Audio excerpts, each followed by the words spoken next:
شروع اللہ کے نام سے جو بڑا مہربان نہایت رحم کرنے والا ہے۔ کروڑوں درود و سلام حضرت محمد صلی اللہ علیہ وآلہ وسلم پر، آپ کی آل پر، تمام صحابہ کرام پر۔ محدث ابن جوزی فرماتے ہیں کہ گھر میں کوئی کام آیا جس کے لیے مزدور کی ضرورت تھی تو میں مزدور لینے گیا۔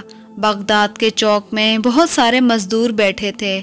میں نے ایک نوجوان کو دیکھا، جسم سے دبلا پتلا تھا مگر چہرے پر عبادت کے آثار تھے۔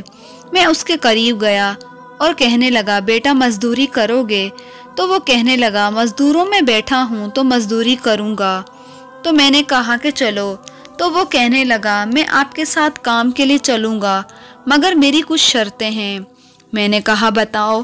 تو وہ کہنے لگا کہ لوگ 4 دینار مزدوری لیتے ہیں، میں 3 دینار لوں گا۔ تو میں نے کہا ٹھیک ہے، اس میں کیا حرج ہے؟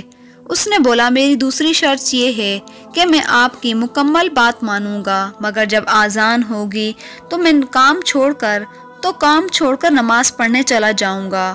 اور تیسری شرط یہ ہے کہ میں آپ کے گھر میں کام تو کروں گا مگر آپ کے کسی سوال کا جواب نہیں دوں گا۔ تو میں نے بولا کہ آپ تو بہت عجیب ہیں، شرط تو مالک رکھتے ہیں، آپ نے مجھ سے شرطیں رکھ دیں۔ تو وہ بولا کہ نہیں، میں ان شرطوں کے ساتھ کام کروں گا۔ خیر، کہتے ہیں کہ میں اس کو اپنے ساتھ لے آیا، کام بتایا تو اس نے سب کام 2 گھنٹے میں کر دیے۔ میں نے اس کو اور کام بتایا تو وہ گلی میں مٹی اکٹھی کر کے باہر راستے میں رکھنے لگا۔ تو ظہر کی اذان ہونے لگی تو وہ اپنا کام چھوڑ نماز کے لیے جانے لگا۔ تو میرے بیٹے نے کہا کہ مٹی کو راستے سے ہٹا دو۔ تو اس مزدور نے کہا کہ تمہارے باپ سے میری بات ہو چکی ہے، اذان کے وقت کام میں نہیں کروں گا۔ وہ نماز کے لیے چلا گیا۔ نماز پڑھ کر آیا تو میری بیوی نے روٹی بنائی اور کہا کہ اس مزدور کو روٹی دے دو۔ تو اس نے جواب دیا کہ نہیں، آج میرا روزہ ہے۔ اس وقت رمضان بھی نہیں تھا، پھر بھی وہ نفل روزے سے تھا۔ وہ فرماتے ہیں کہ شام ہوئی تو میں نے اس کو 3 دینار دیے۔ تو اس کا نام پوچھا تو اس نے کہا کہ حضور، میں نے آپ سے ایک شرط بھی رکھی تھی، میں آپ کے کسی سوال کا جواب نہیں دوں گا۔ اور پھر وہ چلا گیا۔ تو اگلے روز پھر میں اس کو لینے گیا تو لوگوں نے بتایا کہ وہ آج کام کرنے نہیں آیا۔ میں نے وجہ پوچھی تو انہوں نے بولا کہ وہ بولتا ہے کہ میرے ہفتے کا خرچہ 3 دینار ہے، جب کما لیتا ہے تو باقی وقت اللہ کی عبادت میں مصروف رہتا ہے۔ پھر دوسرے ہفتے میں اس کا انتظار کرنے لگا کہ میں کام کرواؤں گا تو اسی سے ہی کرواؤں گا۔ چنانچہ ہفتے کے روز میں اس کو لینے کے لیے گیا تو وہ بولا کہ آپ کو میری شرطیں تو یاد ہیں؟ میں نے کہا ہاں میاں، آپ کی شرطیں یاد ہیں، آپ کام کے لیے چلیں۔ وہ فرماتے ہیں 2-3 ہفتے میرے پاس کام کرنے کے لیے آتا رہا۔ جب میں 1 ہفتے لینے گیا تو وہ وہاں موجود نہیں تھا۔ لوگوں نے بتایا کہ وہ بیمار ہو گیا ہے۔ میں نے اس کے گھر کا پتہ پوچھا تو لوگوں نے بتایا بغداد کے قبرستان کے بعد والی کچی آبادی میں رہتا ہے۔ جب میں گیا تو دروازے پر دستک دی تو اس نے اندر سے بولا، حضور دروازہ کھلا ہے، آ جائیں۔ میں نے کہا تم کو کیسے پتا چلا کہ میں ہوں؟ تو وہ بولا، میرے حضور اللہ والے ہیں، آپ نے ہی آنا تھا، ورنہ امیر تو کبھی کسی غریب کے دروازے پہ دستک نہیں دیتے۔ وہ بخار میں تپ رہا تھا۔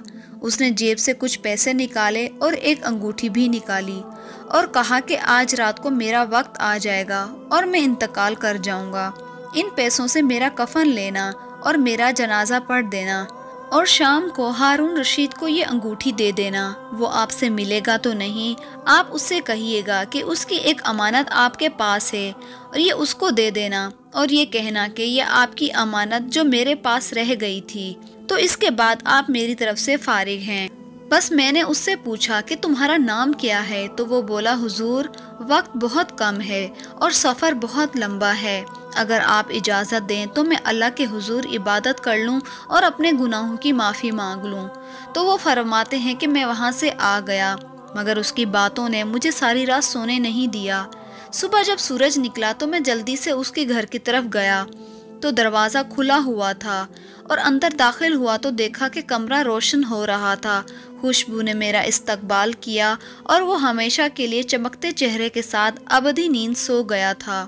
اور وہ بولتے ہیں کہ میں 2 بندے لے کر آیا تھا مگر نہ جانے اس کے جنازے پر کہاں کہاں سے لوگ امڑ آئے اور وہ فرماتے ہیں کہ شام کو میں ہارون رشید کے پاس گیا تو پہلے تو اس نے مجھ سے ملنے سے انکار کر دیا، پھر اس کو میں نے کہا کہ آپ کی امانت میرے پاس ہے، تو پھر اس نے مجھے اپنے پاس بلایا اور ایک کمرے میں لے گیا، تو میں نے اس کو ایک انگوٹھی نکال کر دی، تو اس نے انگوٹھی دیکھی، تو جیسے ہی اس نے انگوٹھی دیکھی تو چیخے مارنے لگا اور بولا کہ یہ انگوٹھی والا کہاں ہے؟ میں نے کہا وہ تو آج فوت ہو گیا ہے، تو وہ بولا کہ مجھے اس کی قبر پر لے جاؤ۔ میں ان کو قبر پر لے گیا تو وہ قبر پر جا کر لیٹ گئے، تڑپتے رہے اور روتے رہے، تو میں نے اس سے کہا کچھ مجھے بھی تو بتائیں یہ کون تھا؟ نہ اس نے کچھ بتایا نہ آپ کچھ بول رہے ہیں۔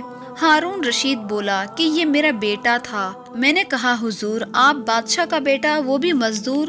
تو وہ بولا ہاں وہ میرا بیٹا تھا، وہ داؤد تائی کے پاس بیٹھتا تھا اور ان کا مرید تھا، ہم کو بولتا تھا کہ ابا آپ نے کافی دنیا اکٹھی کر لی ہے، ہم اس کا حساب نہیں دے سکتے، آپ لوٹ آئیں۔ میں اس کو سمجھاتا تھا مگر وہ ہماری بات نہیں سنتا تھا۔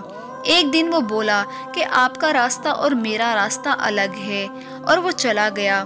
اس کے پاس یہ انگوٹھی غلطی سے رہ گئی تھی، وہ بھی آج دے گیا۔ پھر ہارون رشید تڑپ کر بولا تو میرا بیٹا تھا مگر تو میرا مرشد نکلا۔ زندگی تو بہت کم ہے مگر اس کا حساب بہت بڑا ہے اور اللہ کی رحمت اس سے بھی بڑی ہے۔ میرا رب ہمارے اعمال کو بھی اپنی بارگاہ الہی میں قبول فرمائے، آمین۔ امید ہے کہ آپ کو ہماری یہ ویڈیو پسند آئی ہوگی۔ پسند آنے کی صورت میں اس ویڈیو کو لائک اور شیئر کریں اور چینل کو سبسکرائب کریں۔ جزاک اللہ۔